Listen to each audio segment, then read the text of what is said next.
The sheriffs, and they are amazing people. Law enforcement in Florida is very, very first rate. We appreciate that endorsement in particular. First, I want to provide an update to our response and on our response to hurricane. So the hurricane is, I'm not sure it's a hurricane yet. It's right now it's sort of projected as a storm/hurricane, right? What's going to happen? Is that looking like a hurricane to you? I think that it did reach Category 1 status, but it's kind of right at the border. Let's not let it get any bigger.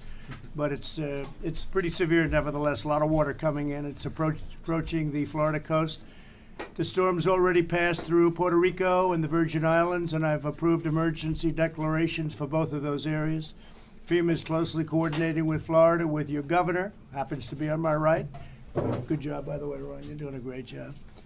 And we're in constant contact with Georgia, South Carolina, North Carolina, Alabama, and anybody else that may have a problem. But we think it's going to work out very well. We have FEMA all set to go.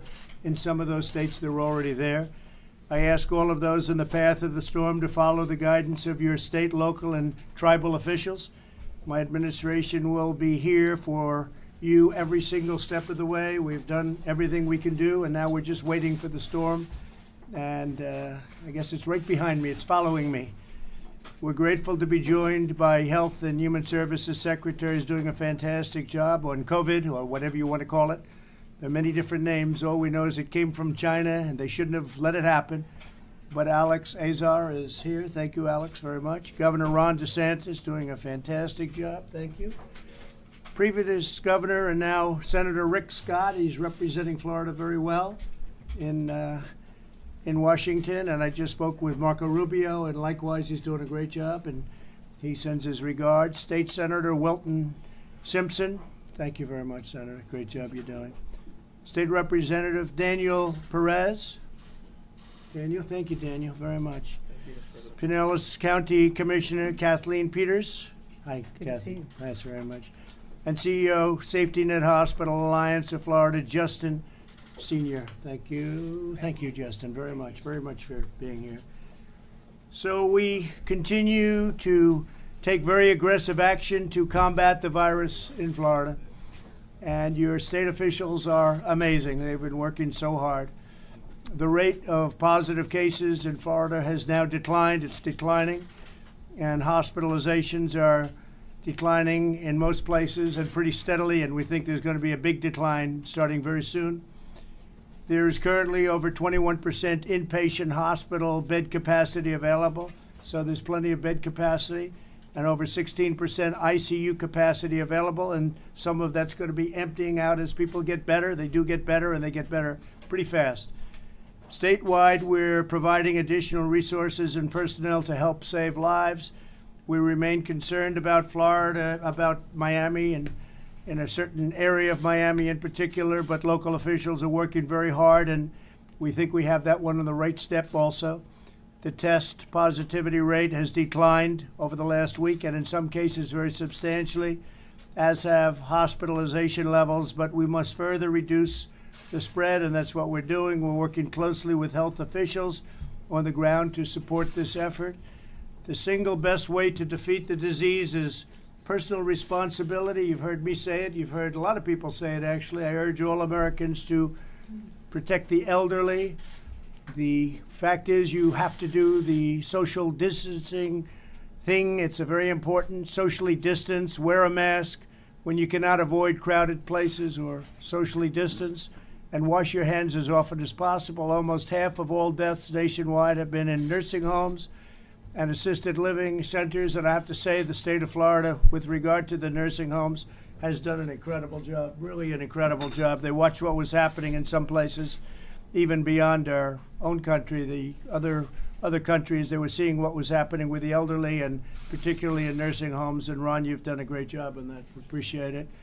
I have to say that there's been a big surge of the China virus in other countries, very big countries that we thought they were doing a good job, and they were doing a great job in some cases, but big headline in the Wall Street Journal just yesterday, and an editorial that all of a sudden they started to surge. So countries that we thought were doing great turned out to have difficulty, big difficulty. I won't name the countries, but you know them. There are a lot of them, actually. The average age of those who succumb to the virus is 78 years old.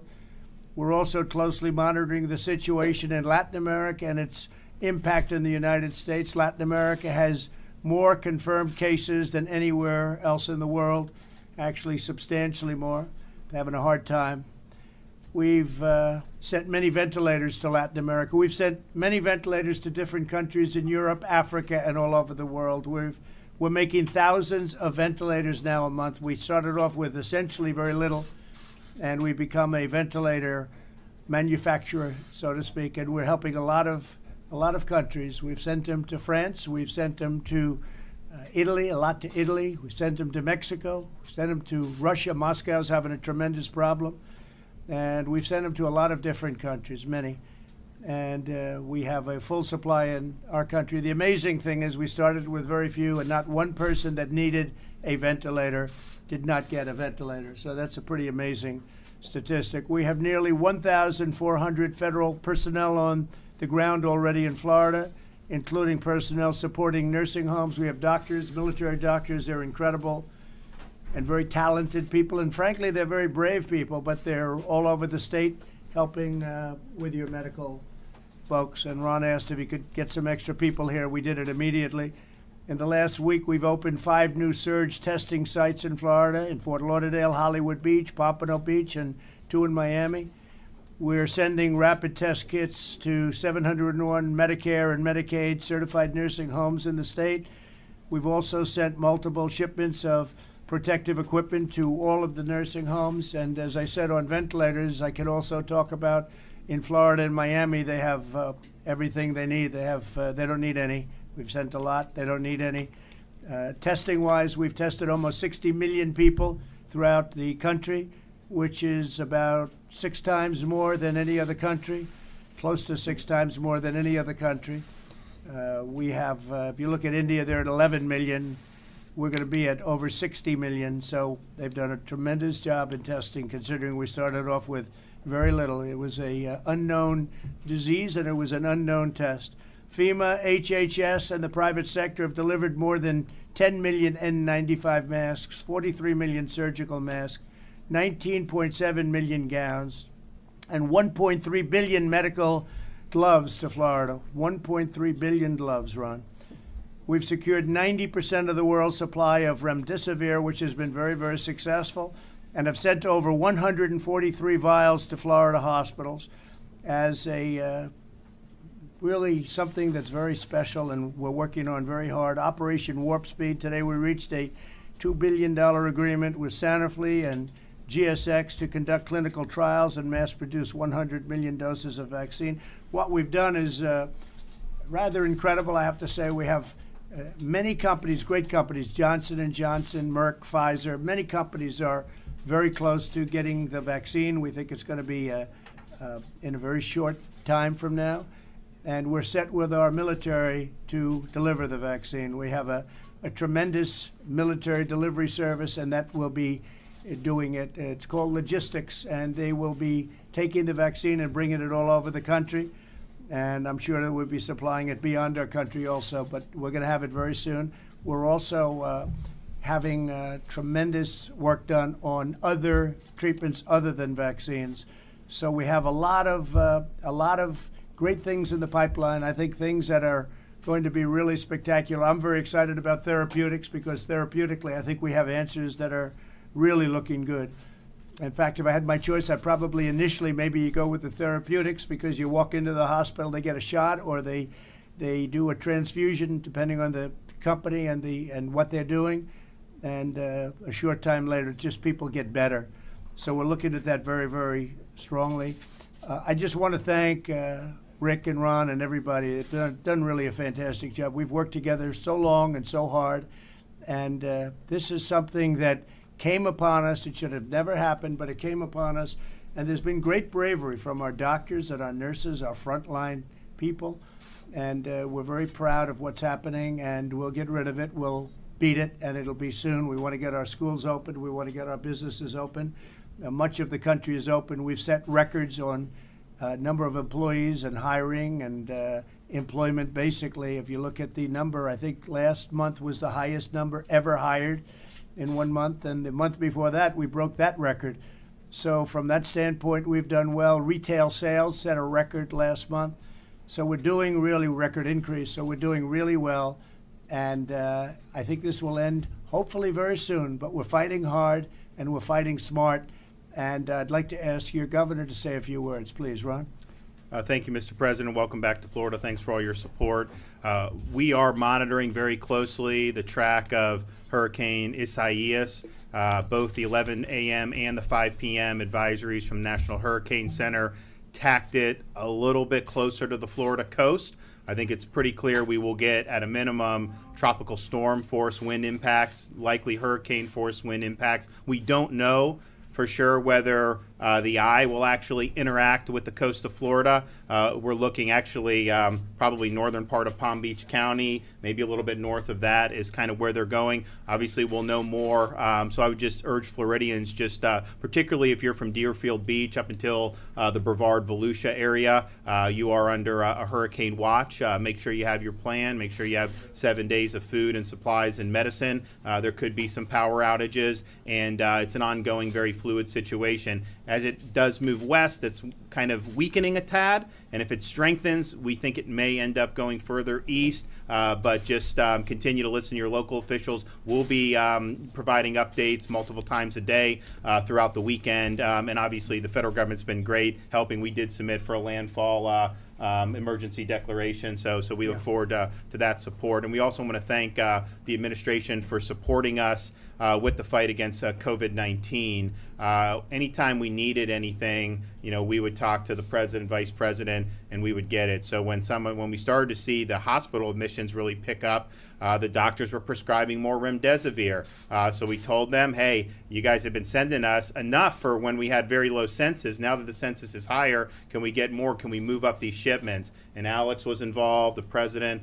We got it up, and so we've accelerated a number of weeks of shipments, so they've been able to have the medications that they need. Also thank, CDC put out, I think, important guidance last Friday that didn't really get much attention about people going back to work. A lot of employers in Florida had been demanding a negative PCR test in order to go back to work. CDC recommends against that now, and I think that is exactly the right thing compared to what we've seen.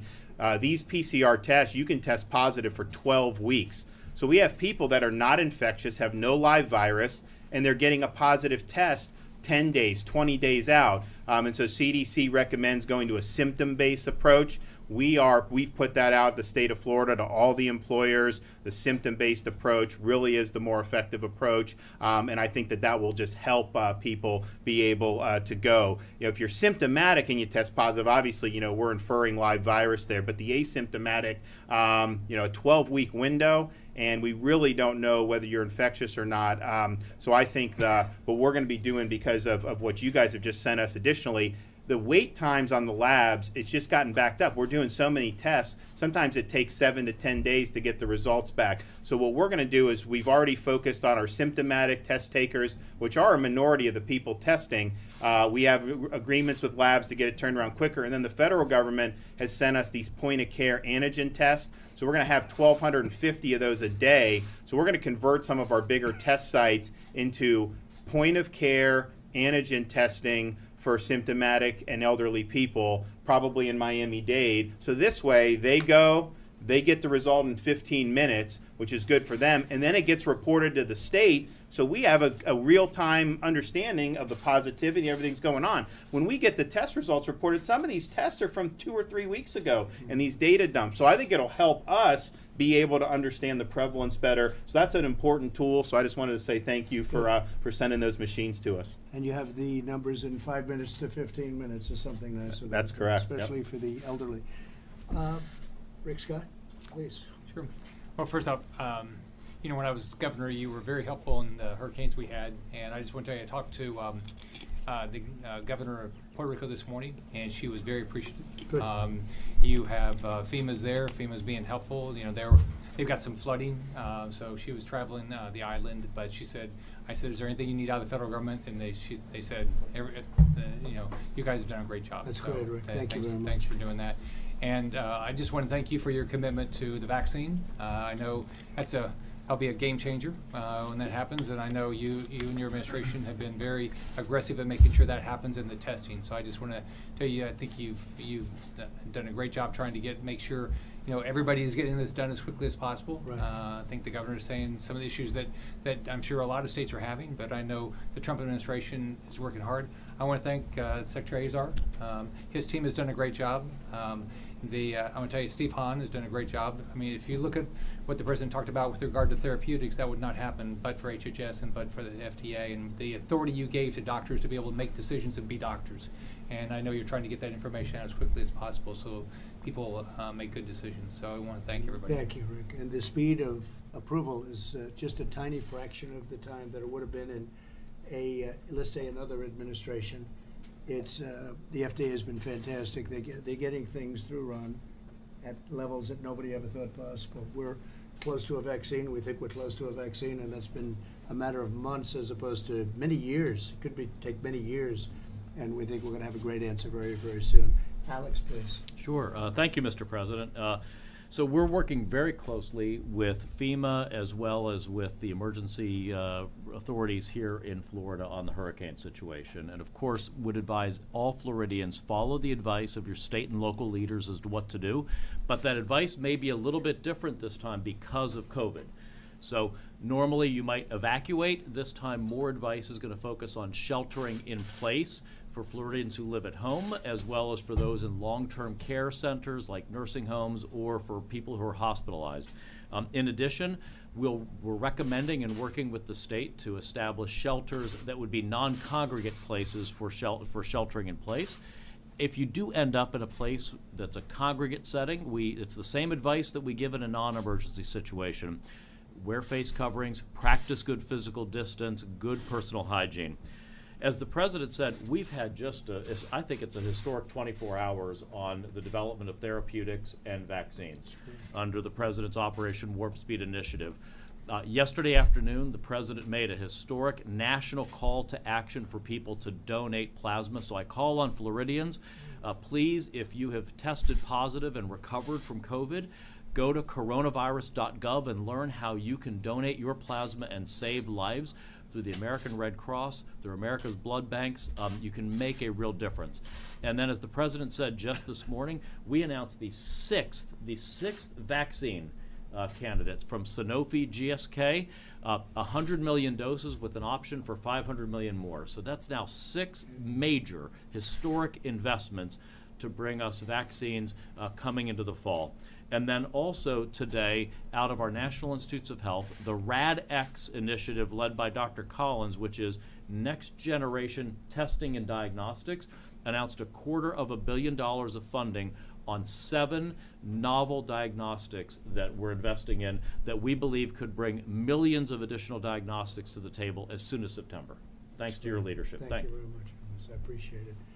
Please, go ahead. Mr. President, thank you for being here in Florida today. We appreciate your foresight to organize our major corporations around this country to produce the type of equipment we need, the PPE we need here in the country. We're looking forward to your leadership in the future to make sure we bring those manufacturing jobs back to the United States from all over the world so that we're better prepared in the future.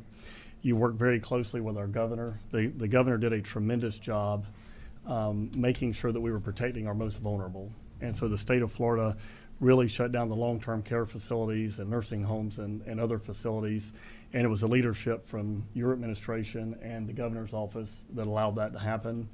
And we're very proud of the fact that we have the best pharmaceuticals anywhere in the world. Yeah. And you know the half-life now, and these are coming every day, stage 2 and 3 trials for vaccines. We're very excited that hopefully before the end of the year we're going to have a vaccine. But the therapeutic medicines are tremendous, and that is something for you to be very proud of, and your administration's done a tremendous job for the state of Florida and the country. So thank you. And I just signed an executive order whereby the gentleman on my right can go out and buy your prescription drugs at a number that you never thought possible. And I assume you're going to be doing that pretty soon, Ron, right? Yeah, no, Wilton was involved in that legislation in the legislature, so we're excited about it. Also, say just with respect to the long-term care, your administration is sending to a number of facilities throughout the country nursing homes, point of care tests there as well. Now, we are testing all the staff every 2 weeks. We have over 200,000 staff because we have over 4,000 facilities. And then if there's an infection, then we'll go and look to see if the residents need to be tested. And we've already tested all the residents throughout this pandemic. But the point of care, I think, is going to be less even for staff or residents, but for allowing visitors again. We've not had visitors in these places since mid-March because we feared having the introduction of the virus. And I think that that's the right decision to protect life, but that comes at an enormous emotional cost because you have elderly folks who want to have that human connection. And so if you have a 15-minute test, you can have the family members go, take the test, they can go in and see. That is important for health too, because mental well-being and everything is just really, really important. So I want to thank you for doing that. It's really good. I think it'd be interesting. You know, Justin really can give you a good synopsis about where the Florida trends are. I mean, if you kind of read what people will put out versus what the data we see, there's obviously a discrepancy there. And Justin's been there, and so we talk with all his CEOs. We talk with him every day about capacity, about the trends, about the discharges, and we've been able to handle this. We got some great people working very hard, but really there was a lot of foresight into using the last few months to prepare for when we would have an Go uptick. ahead, Joseph. Yeah, our alliance has hospitals running from Pensacola all the way down to Miami, and we've seen probably between 40 and 50% of the COVID patients, positive patients in the state of Florida. We are coming through a difficult month. But there are real reasons, and I think you touched on them in your opening remarks, for cautious optimism right now. We have seen, almost every one of our members has seen either their census leveling off or actually starting to decline. And there's real hope, I think, that August we're going to see some acceleration there. The key is to keep working together. I think some of the difference makers in terms of the outcomes in Florida and why Florida has fared relatively well has to do with the decisions around long-term care facilities and requiring 2 positive tests before a patient is discharged from a hospital to a long-term care facility. I also think that the state has done an excellent job of relieving pressure on the hospitals. We have a lot of patients, elderly patients, that are in the hospital, they're COVID positive, but they've stabilized and they no longer need to be in the hospital, and you can't discharge them to a long-term care facility because they're still COVID positive. The state, that creates a lot of pressure on the hospital to have that patient still in there. It takes up capacity. The state's done a great job of setting up COVID-only facilities that have allowed us to get those patients out of the hospital, get them to a comfortable place where they get the treatment that they need, they get the services that they need, but the hospital has the capacity.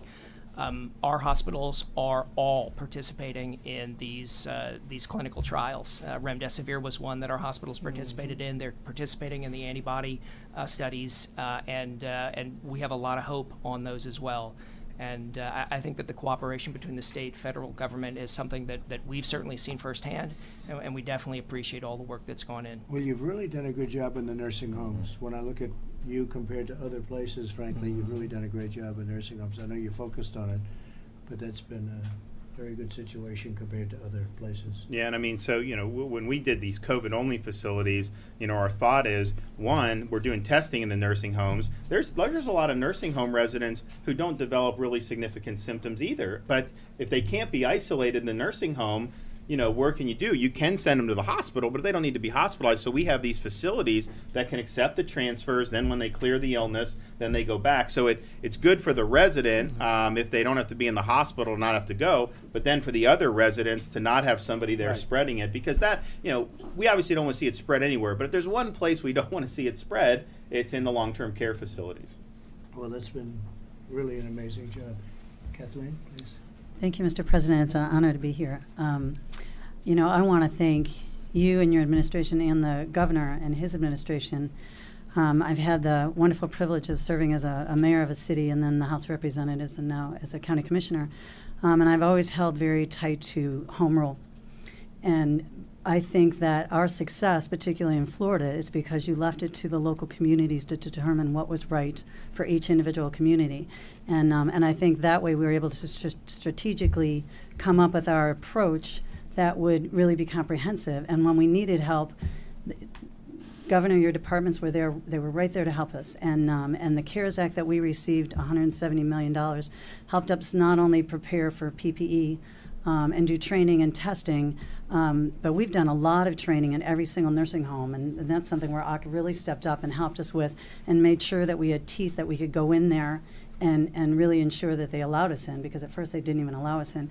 So so providing the resources has been great, but allowing us the autonomy to come up with a plan that's individualized for each individual county, I think, has been the best way to attack this approach. So I really appreciate kind of taking the hands-off approach and just providing the resources and letting the local community do what they need to do. And it's been very successful. Our positive rate now went down from a 14% to a 6 or 7%. Oh, that's great. So in Pinellas County, we're doing really, really well, and our nursing homes are doing well, and our hospitals as well are having relief. And so Great. we're in really great shape. And so thank you for all the resources. Good job. Thank you. Really good job. Thank you very much. Please. Thank you, Mr. President. Thank you for having me. I'm the lone Miamian here at the table, but I wanted to say thank you for your leadership under this time. You know, we have two great senators that have done a phenomenal job, and Senator Rubio, although he's not here, has really been the flag bearer when it came to PPE. And in my district, which is in Miami, I've seen the small businesses survive because of your assistance and leadership during this time. And at the same time, I think Senator Rick Scott has been very vocal in making sure that taxpayer dollars don't get used for some of the states that are trying to use them as a bailout. Right. And I think that's very important. It's a point that you continue to hammer along with the senator, and it's one that we here in Florida have to continue to voice as well. But in Miami, the assistance has been so important, specifically when it comes to the elderly population.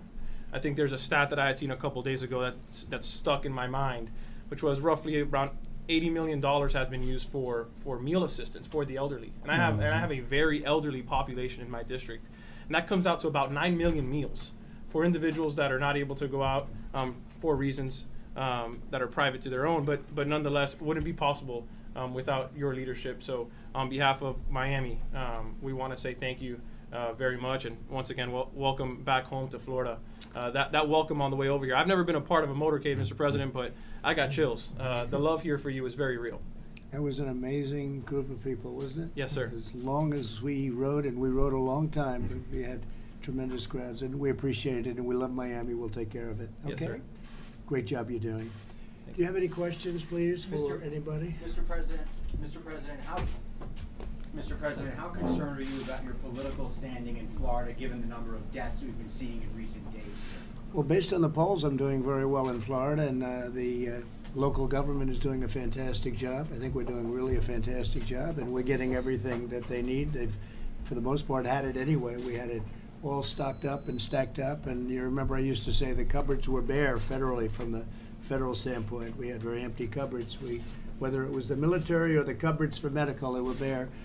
And Ron, I think Ron and Rick would both say we've really supplied you with a lot, not only having to do with the medical and the COVID, but having to do with a lot more, in particular some of the hurricanes. Your time and your time, we had some really bad ones, and we came through. So the polls are looking very good. And I think when you see those crowds of people along the roads, there's a very good feeling. But what about the number of deaths we've seen in recent days? Well, I hate it anywhere, but if you look at other countries are doing terribly. This is a horrible disease. This is a disease that should have never happened. It's something never should have been allowed to get out of China, but it did. It came here, went to Europe, it went all over the world. It's in 188 countries. And I will say this, proportionately, relatively, when you look at your nursing home situation, it's a tribute to your governor and government, the job they've done. You've done a really great job, and you have a very big nursing home population. You've done a fantastic job.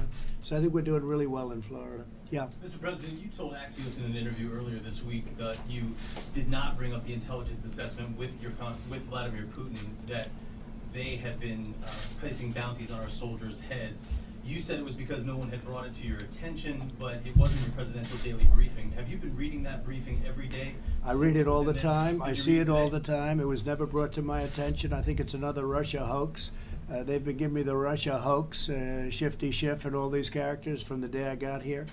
And we're working with Russia right now on a non-proliferation agreement, nuclear non-proliferation, and we can get something like that, it'd be great. But it was never brought to my attention, and because it didn't reach the level, there were a lot of people, including Democrats, that said It never took place. If it did take place, it would have been brought to my attention, and I would take very strong action. There's been nobody tougher with Russia or China than I have, not even by a long shot. When you look at what we've done compared to the past administrations, it's not even a contest. We've been very tough on Russia with the sanctions and so many other things, including letting people know that we're not so happy about what's going on with NATO and the oil. But speaking of NATO, we've raised $130 billion a year from countries, as you know, from our partners with NATO. 28 countries. We had 7 that were paid up. Now we have a very much bigger number. We're getting $130 billion more. That's going to $400 billion. And that's money to really protect themselves, for the most part, against Russia. So nobody's done more against Russia, but it was never brought to my attention, and it perhaps wasn't brought because I didn't consider it to be real. And if it is brought to my attention, I'll do something about it. Mr. President, what's in your health care plan that's coming on Sunday? Well, we're going to be doing a health care plan. We're going to be doing a very inclusive health care plan. I'll be signing it sometime very soon. You said 2 weeks when you spoke It might be Sunday, but it's going to be very soon. We're also doing a full immigration plan. We're going to take care of a lot of things that for 25 years they've been trying to get an immigration plan. We're going to be doing merit-based immigration. I'm sure you'd be happy to hear that, but it's merit-based, very powerfully merit-based. It's going to be very inclusive. It's going to cover just about everything that most people would have said couldn't happen, and we'll be releasing that over the next couple of weeks. So we're doing a healthcare plan, we're doing a immigration plan, and we're doing another one that's very important, are the drugs, prescription drug prices. We pay the highest of any country in the world by far. You look at Germany and you look at UK and Canada and other countries, and they pay a fraction of what we pay. And we're doing a series of signatures, which I've done, and one goes into effect very soon. But we're doing matching grants and all sorts of things that are going to bring our drug prices down at levels that nobody ever thought possible. We're doing things that nobody ever thought possible. The bad news is the pharmaceutical companies aren't exactly in love with Donald Trump, and they'll advertise. They've already started it. I see they've already started. Have you seen the ads? And anytime you see an ad from a pharmaceutical company against me, you know that means the drug prices are coming down. But they're going to be coming down to a level that nobody ever thought possible. We are, as an example, Germany has very low prices, and we have very high prices, many times the amount. And we're doing, we have to get, no matter what the price, lowest price in the world, that's what they have to give us. And right now we have by far the highest price in the world. We're going to allow states like Florida to go to Canada and to buy. Their prices are much lower than ours, so they're going to be able to buy directly from Canada rather than going through their traditional sources. And I think in the state of Florida, what will that cut the prescription drug prices? Well, I mean, it depends on the drug, but there were some when we were doing the bill that you could get for 75% less in terms of what Canada would charge. How about that? 75% less. So they're going to be buying it approximately 75% less. What we're doing really, which is the most, we're doing rebates, and the rebates are going to go to the people, and they're going to go in the form of drug reduction, drug price reduction. But we're doing something called favored nations, and nobody thought anybody would ever do that. But look, I want what's right for the people, and it's been very unfair. So favored nations, meaning if another nation's paying lower and another nation's paying even lower than that, we take the lowest nation in the world, and that's what we have to pay. Right now, we're paying many times the lowest nation in the world. You have some of these socialistic or social, well, I guess you could say socialistic nations, they have drugs at a low price. Well, we'll use that to our advantage because we're going to be getting the price that they have. Now, what's going to happen is their price will probably have to go up, and our price will go way down. And I could see 50, 60, 70%, maybe more than that, reduction in prices, and no other president will ever do that. And the heat I've taken in the last couple of weeks because of that is unbelievable.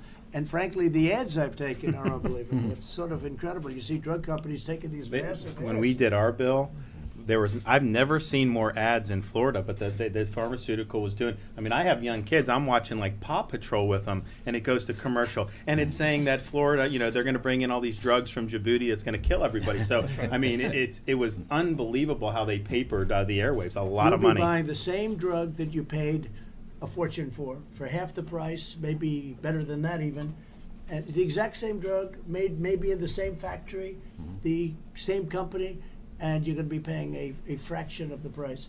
But the drug companies are not happy. And look, we want them to be happy. We want them to do well with the vaccines. We want them to do well with everything. But they've made a fortune, and that's why they can afford the ads, that's for sure. Yeah. So when you see ads against us, and me in particular, because I'm the one that's, I've signed 4 acts, we'll call it executive orders, and they're the most powerful ever signed in this industry by a factor of about 20. And it's going to bring your drug prices down to a level that you've never seen before. So I'm very happy about that. The drug companies don't contribute to my campaign. I don't need their money. I haven't asked for their money. And if they did, it wouldn't matter to me anyway. But I am not somebody that's reliant on the drug companies. And we call it Big Pharma. Big Pharma is probably the most powerful lobbyist of any lobbyist there is, probably. I don't know. Maybe the lawyers' lobby is pretty powerful, too. But Big Pharma would be just about up there. And we have to do what's right. They've been talking about reducing drug prices ever since I can remember, ever since I've been starting to really watch politics with interest, which was actually at a very young age. But we've been talking about drug price reductions and prescription drug reductions. And I will tell you, you're going to see the biggest reductions in the history of our country by many times. We're not talking about a 1%. And as you know, last year, for the first time in 51 years, drug prices went down. But marginally, but they went down. First time in 51 years. So I was president, and drug prices went down. First time in 51 years. Now you're going to see numbers that you wouldn't even believe, and it's going to be fair. It's not fair that other countries pay a fraction but I mean a fraction of what we do. We pay all research and development and promotional costs and everything. It's put onto the United States. They pay nothing. And then on top of it, they say, this is what we'll pay and this is what it is. And the United States will pay the remainder of the difference. I mean, this is the way they buy. They go and I won't mention names of countries, but they say, this is what we're going to pay. The United States will make up the difference. And that's not going to happen anymore. Okay, thank you all very much. We appreciate it. Thank you. Thank you very much. Absolutely. We also had a huge drug price. Are you up for election this year?